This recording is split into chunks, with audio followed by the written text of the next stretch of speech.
Hey, everyone, it's Damien, aka Sleepy Reader. I'm here today with my comic book thoughts for comics that came out May 11th, Wednesday, May 11th, that I picked up at my two of my comic book shops on this past Wednesday. There were 13 of them, a lot of comics. And I just got distracted by thinking about my coffee. And I think nine new comics a week is probably my ideal. I um I can't rush myself. Like sometimes I think, hey, maybe I can get read all these comics and put out a video in 2 days or something, like on Friday or something. But it just never happens. I'm always slowly reading through my stack of comics and then also reading other comics. I can't seem to just focus on new comics. So here's stuff that I read this week. Some with my daughter, some on my own. The Legion, lots and lots of Legion Who's Who with my daughter. I read Tarantula. Talked about that on the comic book hangout, the Sunday comic book chat with Rasa and Terrence. Maybe I'll link to that down below, or maybe to the whole playlist. This just took a few seconds to read. Got from the library. Kind of wordless, one panel per page comic. Pretty good. And I read other stuff. I've been reading into these science magazines. A little bit of Doc Savage, a little bit of, well, this is also comics, a little bit of Charlie Brown. So yeah, I just can't seem to rush myself, which maybe is for the best, but also just the way my brain works. And as I always say, this is utterly subjective. These are not critical reviews or something like that. That's why I call it comic book thoughts.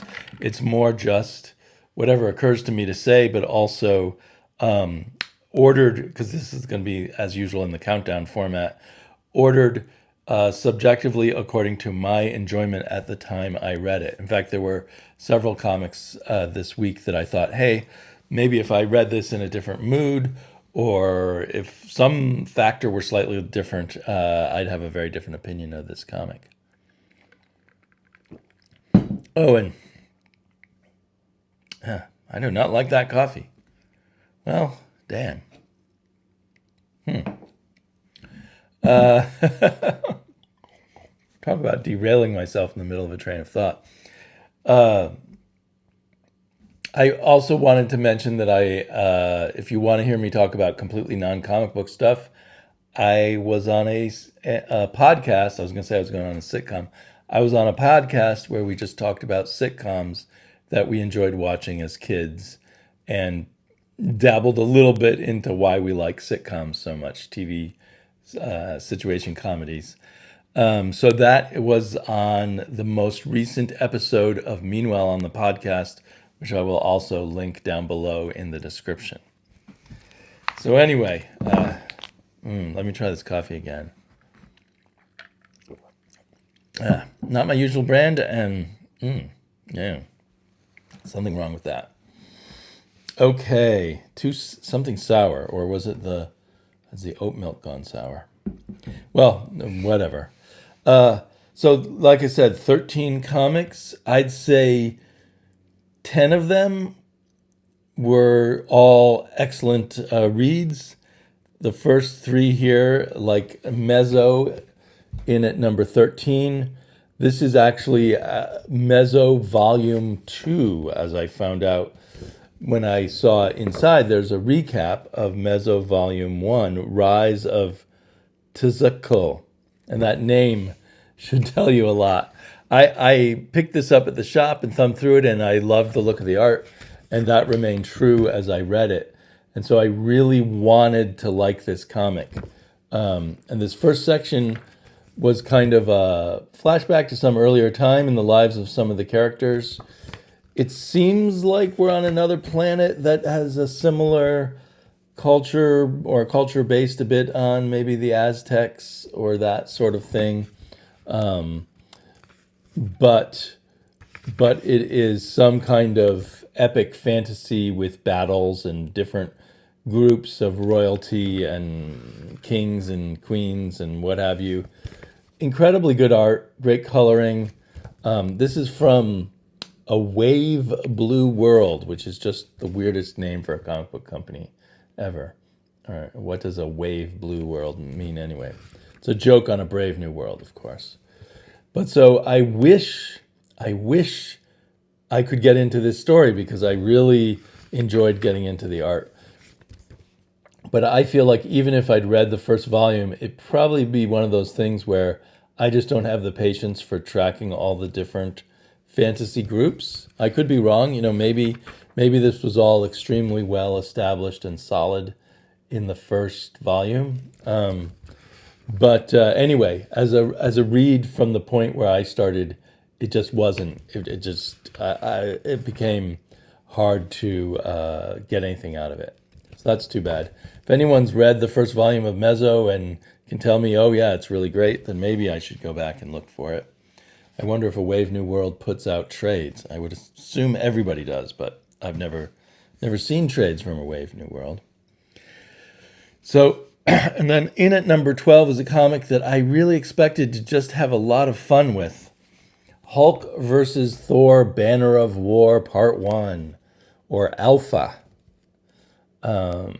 So I think it's called Alpha. Maybe there's going to be an Alpha and Omega and in between issues of Thor and Hulk.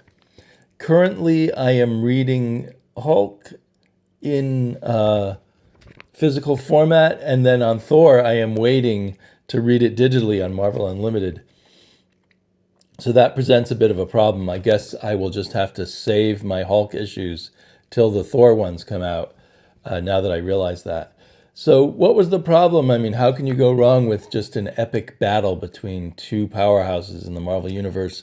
If you can't go wrong with that if you're still remember being an 11-year-old boy excited by those big battles, and I am.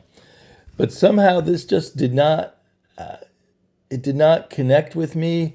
The battle scenes somehow seemed disconnected too. The whole thing has a bit of a arch tone or a sort of goofy tone, like we have a kind of goofy image of the watcher eating popcorn and watching the big battle. In a different mood, this might have seemed really cool. I think a lot of the fights had a lot of close-ups of faces and things like that, and that may have added to it not working. It just lacked impact, and so I didn't care very much. There's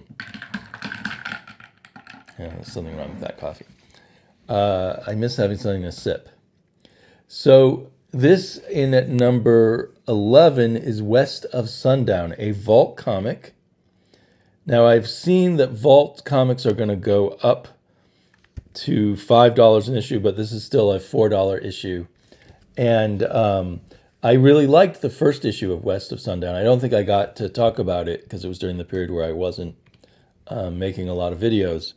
But it was kind of a cool 1800s vampire story with this woman vampire and her kind of human servant, but they have this good relationship, and he helps her find people to slack her thirst who are deserving of death by vampire, you might say, like people who evil industrialists who've allowed their workers to die just so they can make more money and that kind of thing. But in this issue, we get a complicated and hard to sort of fully comprehend origin story for the vampires. Then we get a Western version of Frankenstein's monster, and then we get a weird flagellation cult, and I love that picture there actually, with the guy upside down being beaten. He's the leader of the cult, and then the flagellation cult seems to seems to be guarded by these monsters with tongues, with mouths on the tip of the tongue that will paralyze you. basically there was, and on top of that, we also get this bar with the bartender who doesn't, an African American bartender who doesn't like Irishmen because of something to do with the Civil War, and so there's so many horror elements packed into this one story. It was nicely paced in the first issue. The pace is all over the place. Part of me should love something just stuffed full of these wacky ideas.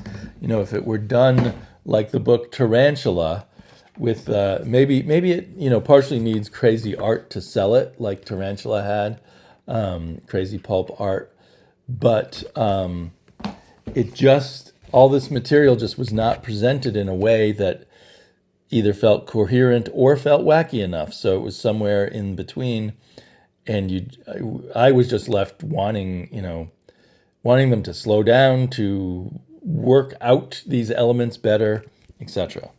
And maybe it's like a case of they had all these ideas and they don't have enough issues. So with issue 2, they realized, oh no, we've got to start stuffing all our ideas in at once. But it just doesn't work. It's a bit surprising with Tim Seeley on it. He's quite an experienced comic book writer, but I'd say he was busy shooting up heroin and not paying much attention to writing his script. That's a bit of an exaggeration, but somehow reading this just makes me think of people shooting up heroin. Another one I liked. So a lot of things. Well, a common story with me lately is loving the artwork on comics, but not necessarily the writing. I love the artwork on this one. It's called Blind Alley. It's another behemoth. Well, I think I have some other behemoths in my in my stack, and the art really made me, and the presentation really made me want to like this comic, and I didn't hate it. This is sort of the first of the rest of the pile that is good, and there's lots of good elements in it, but there was just enough that I didn't understand and can't really tell where the story's going so far. It's interesting. This is smaller than a regular size comic by a little bit, and I wonder. And not all of Behemoth comics are like this, but some of them. I wonder if it was actually originally published as a graphic album, maybe in Spain or somewhere in Europe, because it seems to be set in Spain. And then rather than have the gaps at the top and the bottom when they shrink down the European proportions, they just make a smaller comic, which makes sense if you're going to do that. But it seems to be about a guy who was involved in some kind of crime syndicate. It didn't go well, and then he's heading home to his hometown, I think maybe Seville, and we get to see him meeting back up with all his old friends and acquaintances. And it's vaguely interesting, and it could develop into something more, but I just had a sense of frustration that either I was missing social context that I might get if I were Spanish or from Spain, or knew a lot about Spain and its culture, or maybe they just weren't giving it to me yet and they were waiting because it's actually a graphic album. They're not pacing this issue by issue. Hey, Batmobile. Didn't notice that before. But I really like the art and color. It just has its own style, which seems quite effective.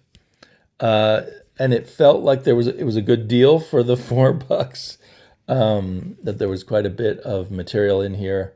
So I think I will get another issue and just see how it goes. I don't know how many issues there will be.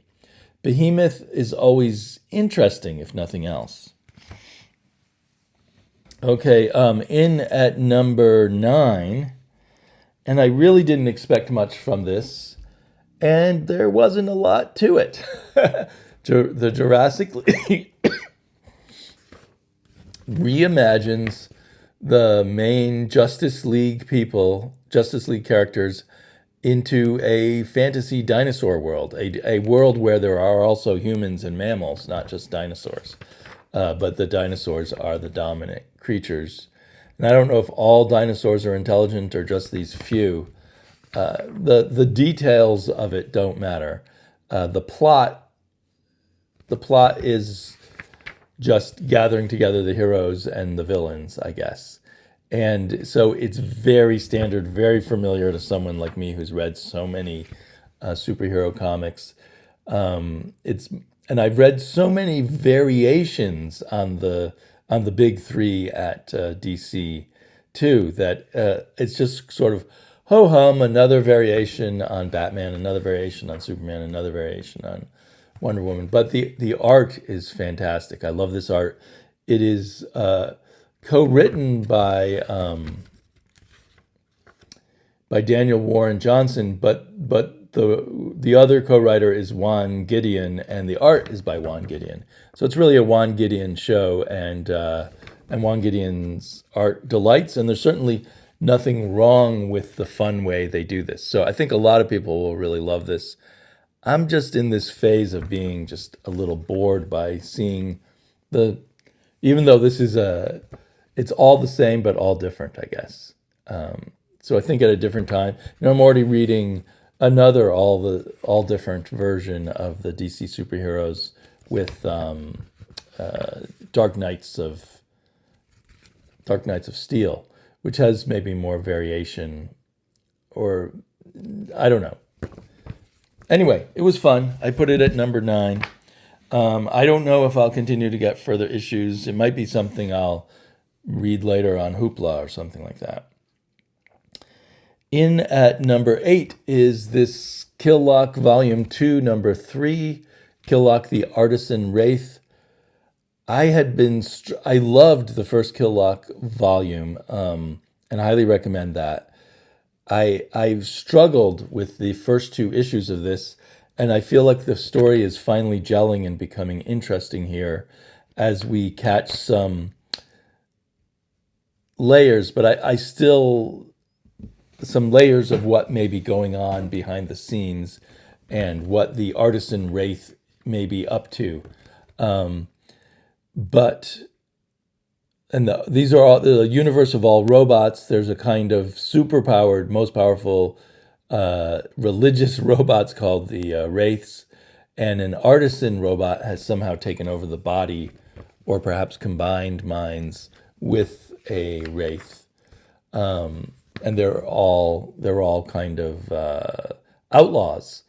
But so the layers of strategy are beginning to show here, and it's more interesting. But the base of the first 2 issues, where I didn't quite get what was going on with the characters and everything, still weakens this for me. It may strengthen. I'm assuming it's going to be 6 issues, and so it may really rise up in my esteem in the next few issues. We'll see.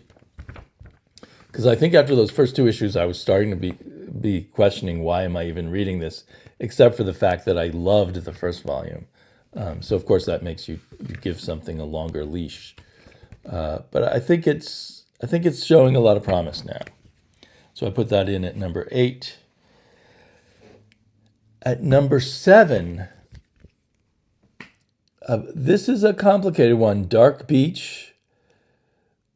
I also read the first issue during the period where I haven't been talking so much about comics here on YouTube. I liked the first issue. It set some things up. I thought it had some shakiness in the writing, so to speak, and the art too is good, but maybe not great. I think it's improved a bit with this issue, actually, and this is another Behemoth book, and I wonder also if it was originally in English. The authors are not familiar, and their names are hard to pronounce. It says creator Michael J. Ruzunger, and artist Sebastian Perez Gonzalo Ruggieri, color Ray Jones. Anyway, it's set on Earth sometime in the future, where Earth has been separated from the sun, and there's a small zone where humans are surviving that has geothermal heat and some other sources of light and heat, and it's somehow the Earth traveling through the void is surviving without the sun, and there are people who think the sun never really existed, like it's a conspiracy theory. Other people who kind of worship the sun or what they imagine the sun would be like and have these sort of sun fetish clubs. And there's a murder, and our hero is a amateur or sort of part-time news photographer who takes pictures of crime scenes, and now he's sort of poking around at this latest murder and what's going on. And a lot more is revealed in this issue. But it's so I don't know, it's really cool stuff, and it's a great sort of film noir, a noir detective story type of setup, but it doesn't quite have it would be way up on my list if it did. It doesn't quite have the right beats, the right pace, the right tone to it to really pull that off as best as it possibly could.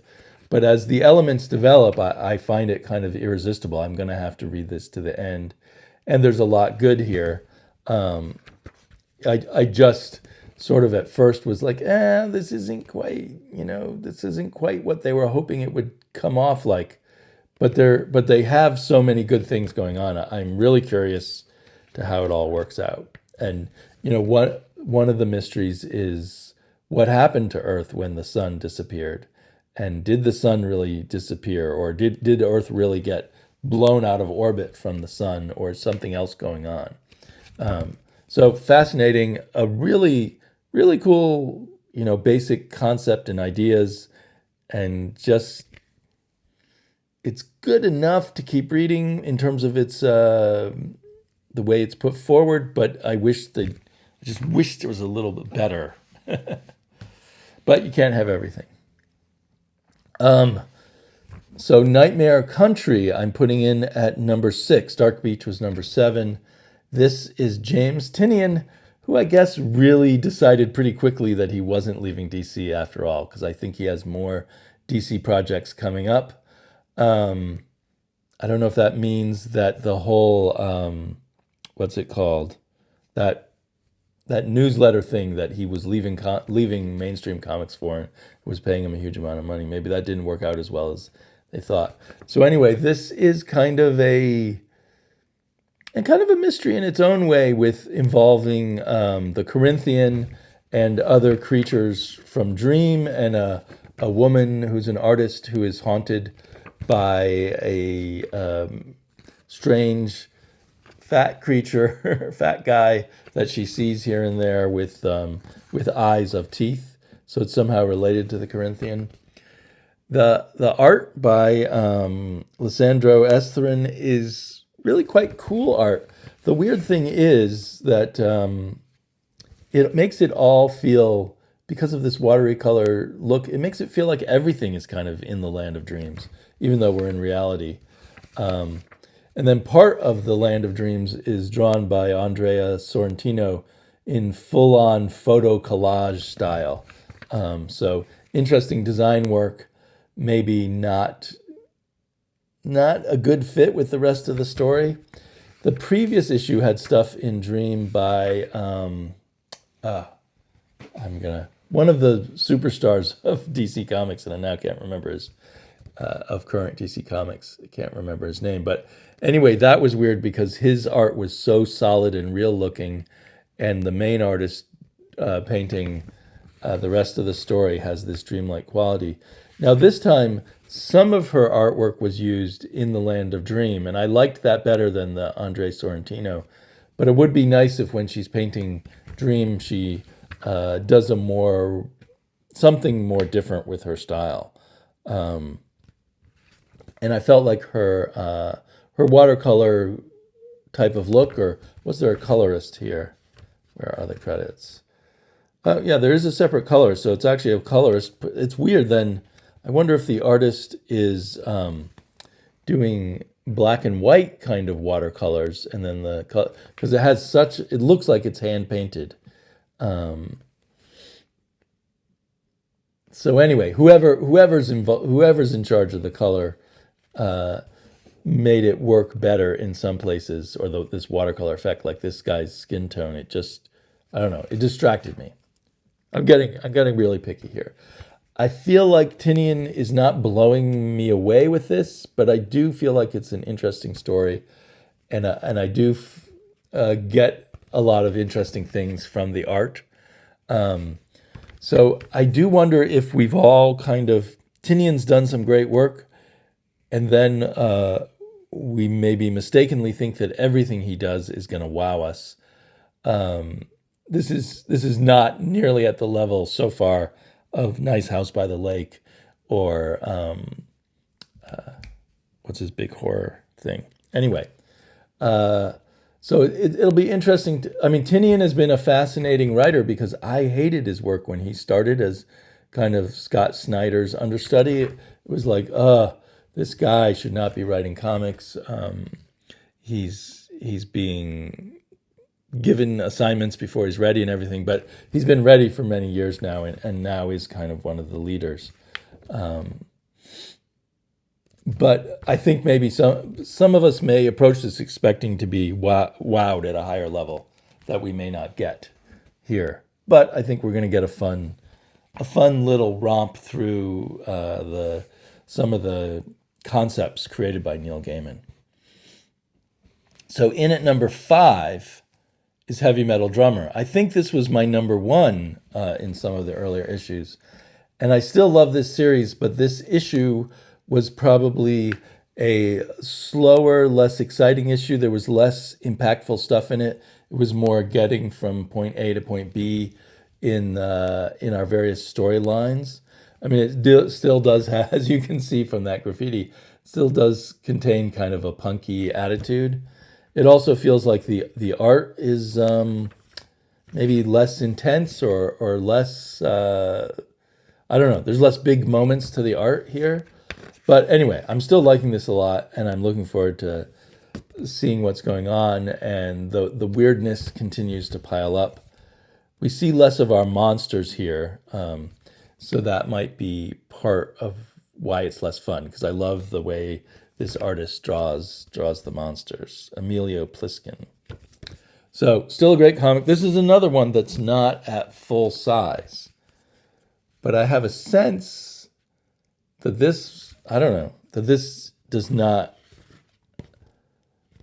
come from outside, like not a European album beforehand, but I don't know. There's nothing in the copyrights on these behemoth things to tell you anything about if they've been previously published or if there are translations involved. Created and written by Kiefer Finlow and Amelia Pliskin. Colors, art, logo, lettering. No mention of a translator or anything like that. Anyway, really still enjoying Heavy Metal Drummer a lot. I think I saw that there's 6 issues, and this is issue 4. It doesn't even say anywhere on the cover it's issue 4. I only know it from the digital readout thing there. So that was number 5. In at number 4, and another one that might have been much higher, but for a certain reason, is the first issue of 8 Billion Genies by Charles Soule and Ryan Brown. I loved their curse word series, and I think they kind of plot together, and then Ryan does the art, and Charles Soule does the script. This one also reminds me of a novel by Charles Soule that I read in which someone had 100 predictions of the future that came to him all at once, and he slowly spools them out, and it becomes kind of a thriller.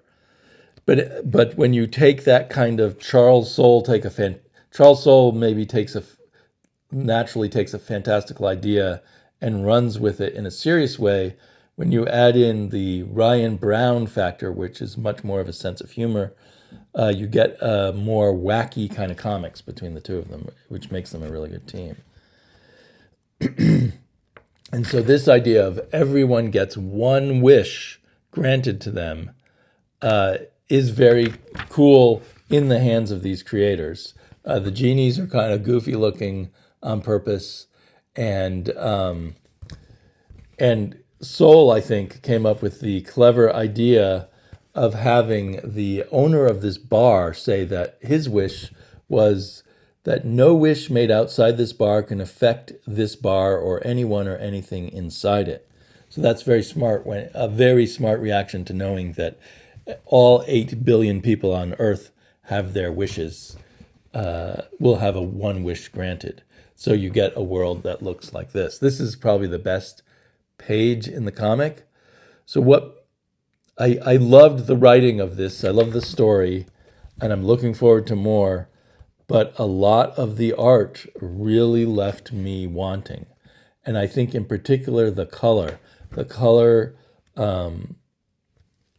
was kind of ugly, but worse than that, it in a lot of scenes it was too dark. And Ryan Brown did his own coloring, but he chose, maybe he never looked away from his digital screen to what a printed version would look like, but he chose to have this murk covering over things.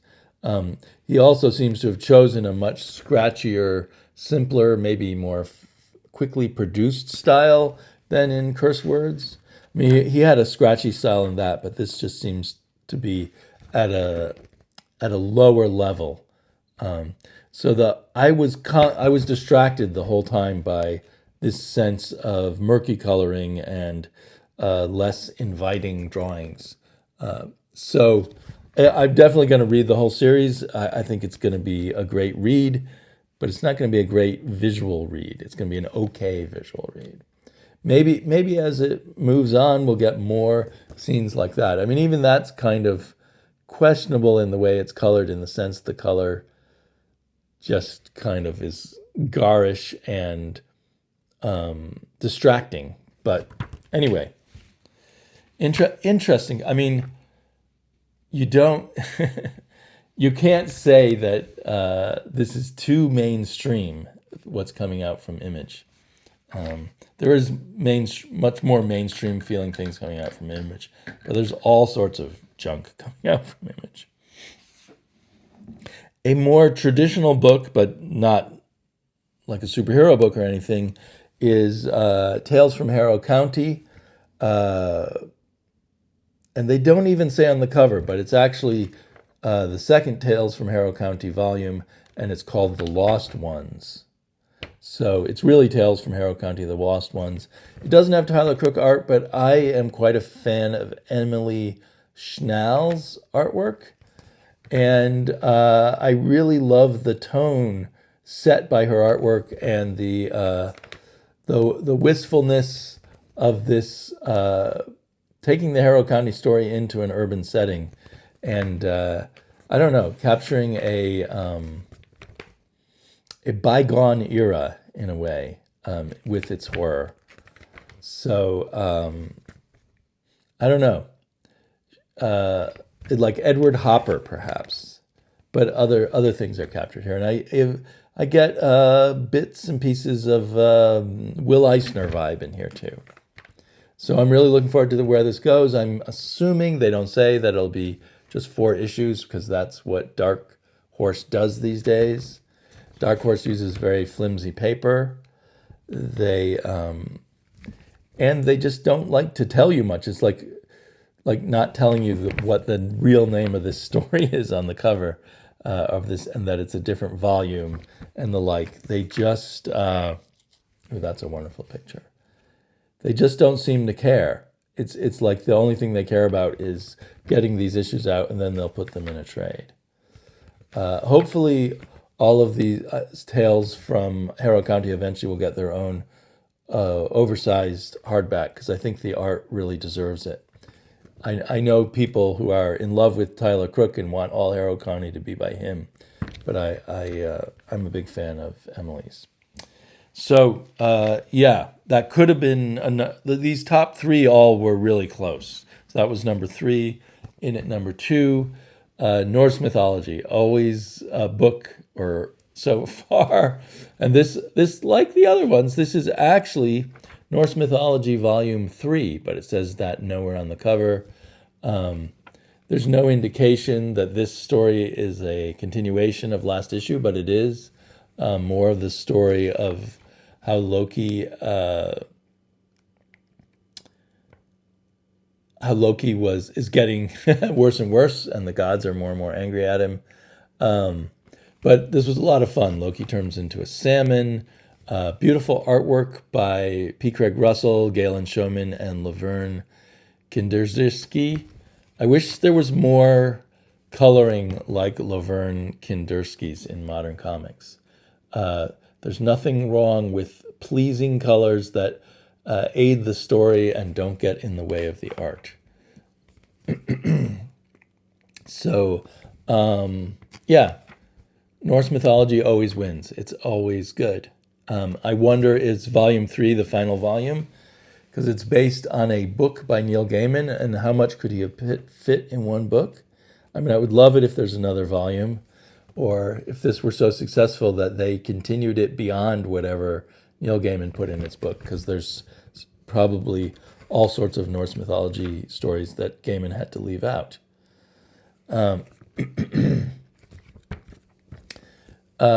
Very interesting. Not, it's a different view of Loki, different view of Odin and Thor too. But Loki is very much the central character. Okay, and in at number one, this is not going to be a number one book for most people, I don't think. Gilt, Gilt, issue 2, the Guild of Independent Lady Temporalists. I often think that that literature, now that I am 60 years old, but I've been thinking of this throughout my 50s, literature is generally aimed at people under 30, sometimes under 40. This is definitely a story for people who have lived life and understand the regrets and the choices. So you have to sort of like that perspective. You have to also like very flawed but very interesting female characters, and not be afraid of bitchy female characters, you might say, or that's probably the wrong word, but anyway, neurotic, difficult women. And I guess if it were written by a man, it might be more, quote, problematic in what he's saying about women. But I think this is just very honest and very human, even though it has this huge fantasy element of being able to time travel through the different eras of your own life, and the complications of it. And it has the art and coloring don't wow you when you're just glancing at it, but actually as you're reading it, both the art and the coloring are extremely effective in telling the story. And one of the many things I've loved about it is the interlacing of, you'll read a scene and then you'll read another scene, and you'll see, oh, wait a minute, that character was this character at a different time in their life. And oh, that thing in the background is actually important for what happened at this other time in the looping parts of these two women's lives as we loop through that. And maybe a third and fourth woman will be involved also. So very unique. I loved it. I don't know who else will love this comic book. Very bold of Ahoy to be putting it out, I feel. And it is funny, and that's kind of one of their things. They have they've already raised all their prices to $4.99 as best I can tell. And so I was a little reluctant to pick this up. And there are these bits of fiction in the back, but it is just 20 pages of story for $5. They do include these short fiction bits in the back, so that could be a bonus for some people.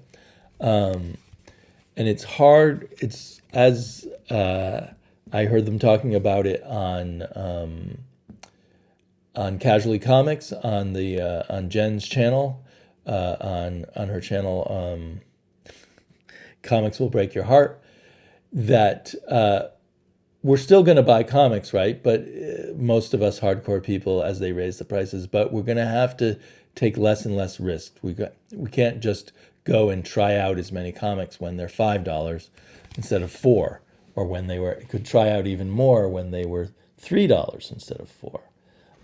I suppose the cost of producing comics and paper and postage and labor costs, everything goes up. So that part's understandable. What's hard to understand as a floppy reader is why the floppy prices go up so much more than the trade prices. We're the suckers, apparently. And on top of that, when you have publishers like Dark Horse who seem to not think at all about the experience of the individual issue readers, that can be very frustrating. But I do, as hopefully you can tell from these videos, I do get a lot of fun out of reading issues month by month. So I don't know. I feel like I've got choices to make because I saw in previews that Vault Comics, or it looked to me in previews, because all their comics listed for 2 months from now were at the $5 price. I'm just going to be trying less Vault comics. I do have a discount at my shop, and I can get it on anything. Because I have a big pull list, I can get my discount on anything else they carry at the shop. But they are a small shop, and they don't have a lot of just sort of unusual random comics on their racks, the new comics. So I go to another shop where I pay full price to pick up some of the odder pieces. And I'm going to be doing a lot less of that if prices of things like this start going up. I mean, I don't know if Behemoth is planning to raise their prices, but I'll be just trying less. And I always wonder at some point, will I just stop getting new issues? And because the back issues seem like a better and better deal compared to the new issues. You know, you can get plenty of very, very nice comics for $4 and $5, not to mention $2, $1, 50 cents from the back issue world. So we'll have to see. Yeah, but for now, I'm sure I'll be back next week with another big stack of comics.